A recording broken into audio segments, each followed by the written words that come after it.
निवर्तमान जिलाध्यक्ष बीजेपी श्री संजय कुमार पांडे जी, वरिष्ठ नेता श्री मुकेश कुमार बंटे जी, भारी संख्या में मौसम की परवाह के बगैर आज की चुनावी सभा में आए हुए सीवान विधानसभा क्षेत्र और जनपद के हमारे सभी बहनों और भाइयों, मैं सबसे पहले मौसम की परवाह के बगैर पिछले 3 दिन से लगातार बिहार में मूसलाधार बारिश और मौसम की परवाह के बगैर आपका जो ये उत्साह है, इस उत्साह का मैं हृदय से आपके प्रति आभार व्यक्त करते हुए अभिनंदन करता हूं। आप सबका मैं अभिनंदन करता हूं।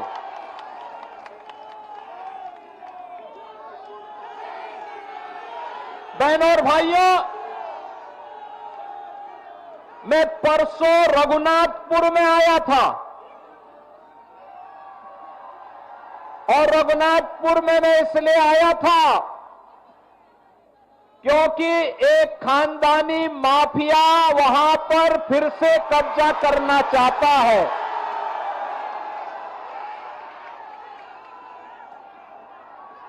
उत्तर प्रदेश में तो हमने बुलडोजर से रौंद रौंद करके इन माफियाओं की कचमूर निकाल करके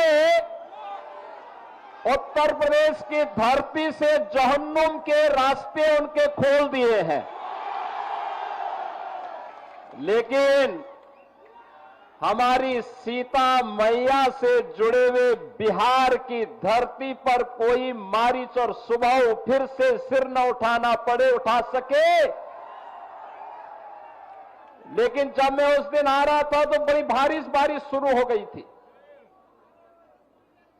और मैं सोचता था कि कोई सभा में होगा नहीं, लेकिन रघुनाथपुर की सभा में वहां के युवाओं की, यहां के नागरिकों की, यहां के अन्नदाता किसानों की, यहां की माताओं बहनों के उत्साह को देख करके मैं कह सकता था कि सीवान की सभा में उससे भी बड़ा सैलाब आने वाला है।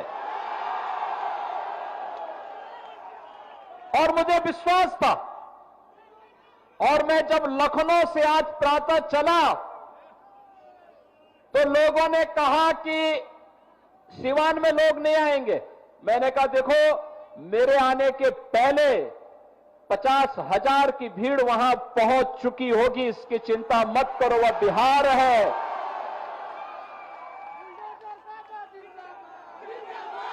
एक छोटे मोटे आंधी तूफानों से कोई बिहार के वासियों से टकरा नहीं सकता है।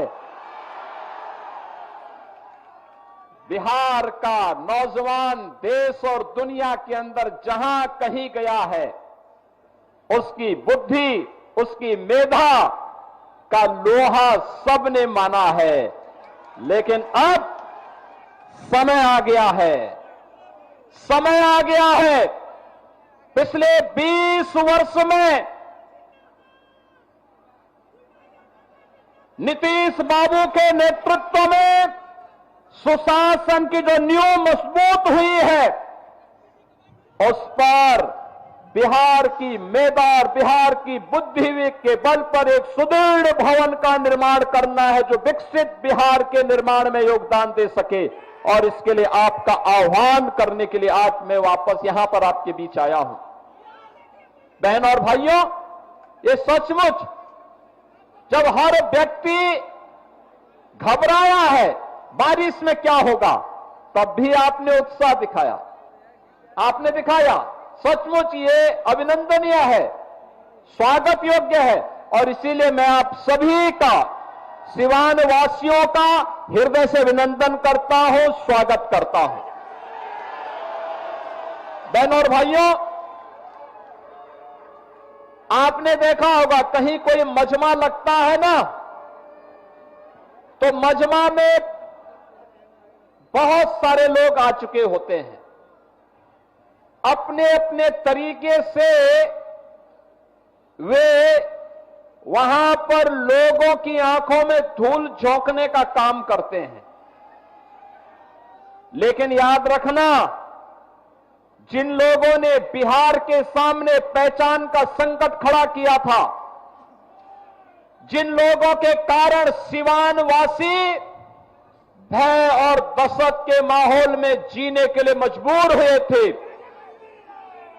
उन लोगों को दोबारा बिहार में वापस आने नहीं देना है, किसी भी हालत में नहीं आने देना है। ये लड़ाई केवल सत्ता प्राप्त करने की लड़ाई नहीं, बिहार की अस्मिता की लड़ाई है। बिहार के आन मान और शान को, बिहार के गौरवशाली परंपरा को पुनर्प्रतिष्ठा प्रदान करने की लड़ाई है और बिहार को फिर से उस स्वर्ण युग की ओर लेके जाने की लड़ाई है, जिस बिहार ने केवल बिहार को ही नहीं, भारत को स्वर्ण युग की ओर ले जाने का काम कराया था। उस युग का स्मरण कराता हुआ पूरा भारत गौरव की अनुभूति करता है। बहनों और भाइयों, हम लोग तो बार बार कहते हैं, भारत विकसित होगा तब जब बिहार विकसित होगा, और बिहार जब विकसित होगा, भारत को विकसित होने से कोई ताकत दुनिया की नहीं रोक सकती है। बिहार ने करके दिखाया। इसी बिहार की माटी के सपूत चंद्रगुप्त मौर्य और चाणक्य की जोड़ी ने बिहार को ही नहीं, भारत के स्वर्ण युग के याद को दुनिया के सामने भारत का डंका बजाया था। कहते हैं दुनिया की अर्थव्यवस्था में उस समय भारत का योगदान 40% हुआ करता था। चंद्रगुप्त मौर्य के समय, चाणक्य के समय, शौर्य और पराक्रम चंद्रगुप्त मौर्य का, बुद्धि और मेधा और मार्गदर्शन चाणक्य का, और बिहार भारत को विकसित भारत के रूप में, दुनिया के सिरमौर के रूप में, सोने की चिड़िया के रूप में दुनिया के सामने प्रस्तुत किया था। यही बिहार प्रस्तुत किया था, यही पटना, यही पाटलिपुत्र किया था। लेकिन पहले कांग्रेस ने, पहले ब्रिटिशर ने, विदेशी आक्रांताओं ने, जिन लोगों ने नालंदा का विश्वविद्यालय तोड़ा और ध्वस्त किया, उनके वर्तमान के वंशज भी राजनीतिक इस्लाम की मंशा के साथ फिर से आकर के यहां पर विकास को बाधित करके स्वयं के विकास करने के लिए एक मिशन के रूप में काम कर रहे हैं। ब्रिटिशर ने यहां के कारीगर और हस्तशिल्पियों के कारोबार को समाप्त किया, अन्नदाता किसानों को भूखों मरने के लिए, पलायन करने के लिए मजबूर किया, और अंग्रेजों के बारिश के रूप में कांग्रेस ने उसी ब्रिटिश परंपरा का अनुसरण करते हुए पूरे बिहार के सामने पहले एक संकट खड़ा किया, बिहार के विकास को बाधित किया। और बहनों और भाइयों, जो बचा खुचा था, उस बचे खुचे को बाकी तो आरजेडी ने पूरा करके रख दिया। आप याद करिए, आरजेडी के समय बिहार के अंदर अपराध और अपहरण एक उद्योग बन चुका था।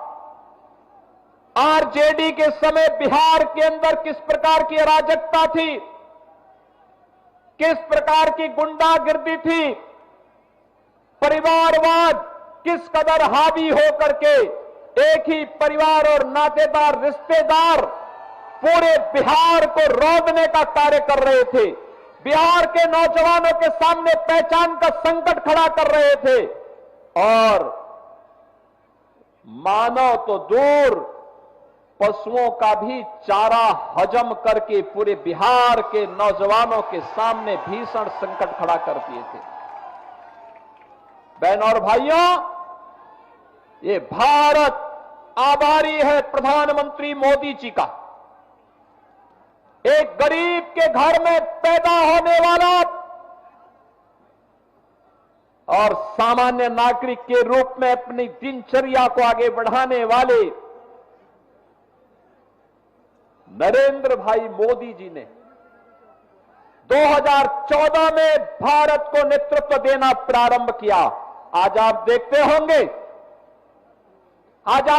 होंगे देश के अंदर 80 करोड़ लोगों को फ्री में राशन, 50 करोड़ लोगों को आयुष्मान भारत में निःशुल्क स्वास्थ्य की बीमा का कवर, 12 करोड़ गरीबों के घर में शौचालय,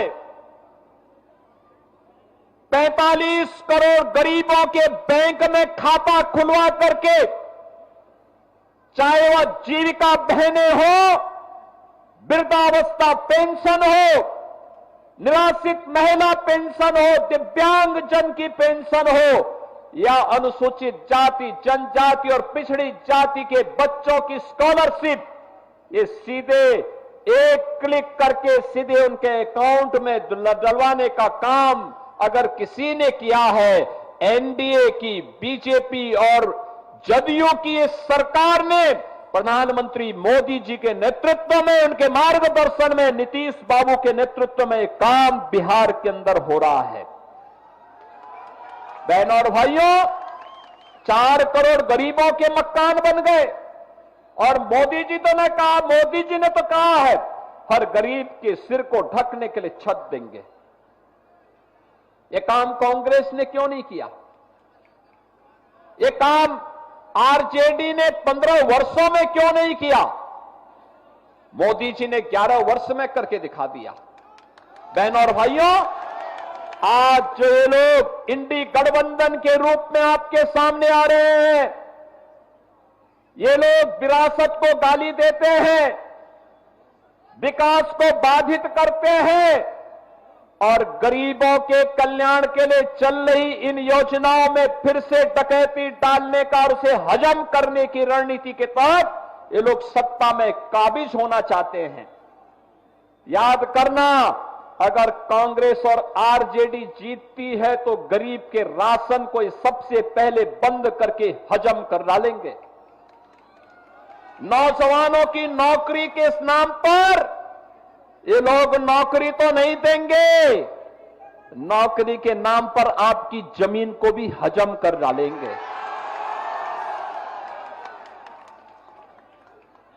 ये लोग विकास तो नहीं कराएंगे, लेकिन विकास के नाम पर माफिया राज को फिर से ला करके नग्न तांडव करवाने का कार्य सीवान के अंदर और बिहार के अंदर फिर से करने का कार्य करेंगे।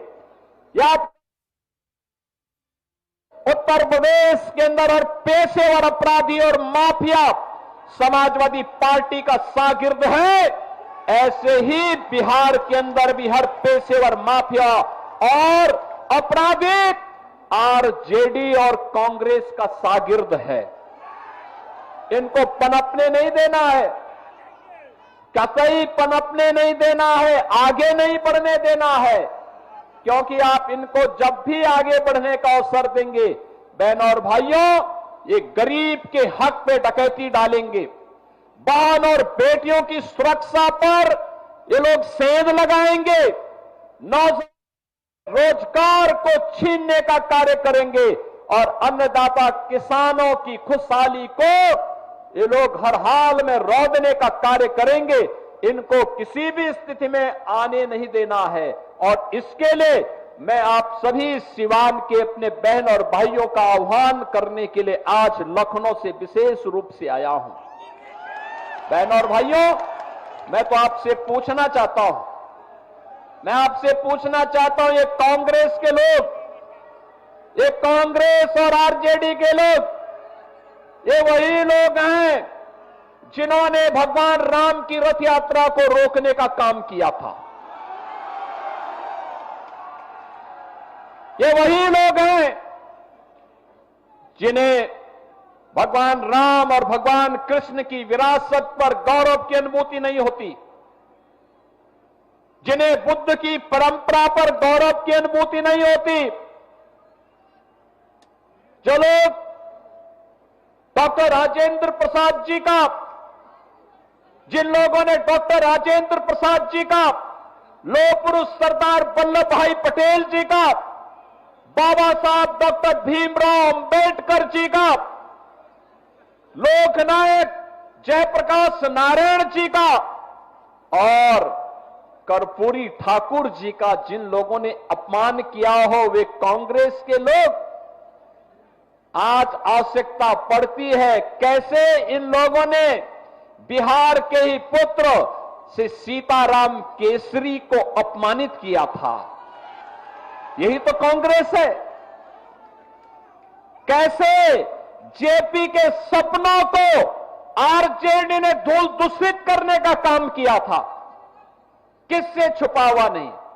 बहन और भाइयों, राजेंद्र बाबू जब सोमनाथ के मंदिर के पुनरुद्धार के लिए जा रहे थे, कांग्रेस के उस समय के प्रधानमंत्री पंडित जवाहरलाल नेहरू ने कहा मत जाओ।